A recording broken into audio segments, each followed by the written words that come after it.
আসসালামু আলাইকুম প্রিয় দর্শক এবং শ্রোতা। আমরা আপন ঠিকানার ছোট্ট একটা ভিডিওতে আপনাদের সবাইকে আমন্ত্রণ জানাচ্ছি। আমাদের এই বোনটি তার পরিবার খুঁজতে এসেছেন এবং আমরা সবাই মিলে একটু চেষ্টা করব। উনার আসলে পুরো ঠিকানাটাই মনে আছে। আপনারা যদি একটু চেষ্টা করেন তাহলে উনি বাড়িতে ফিরতে পারবে। আপনার নাম? আমার আমার বাপ মা ডাকে নেহারি নে আর আমার আসল নাম হচ্ছে নুরজাহান। মানে নূরজাহান কি আপনার বাবা-মার দেয়া নাম? না। হ্যাঁ, বাবার নাম দেওয়ার নাম কি আসল নাম। কিন্তু নেহারিটাও আপনার পরিবারের না? হ্যাঁ, হ্যাঁ, আচ্ছা। পরিবারে। নেহারি, নূরজাহান দুটোই বলতে পারি আমরা।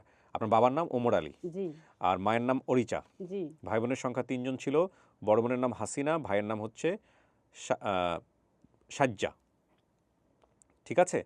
জি। ঠিকানা হচ্ছে মুন্সিগঞ্জ, পাশাগড় বা চৌদ্দগ্রাম। এবার একটু বলেন তো মুন্সিগঞ্জ জেলার পাশাগড় কি হচ্ছে? পাশাগড় কি আপনার গ্রামের নাম বা থানা বা পাশাঘর আমার থানা। আমি আর আমার একটু খেয়াল আছে চৌদ্দগ্রাম থানা বললেন আপনি। 14 গ্রাম আর পাশাঘর বলছি বাজার। পাশাগড় বাজার। জি। ঠিক আছে? এইখানে মূলত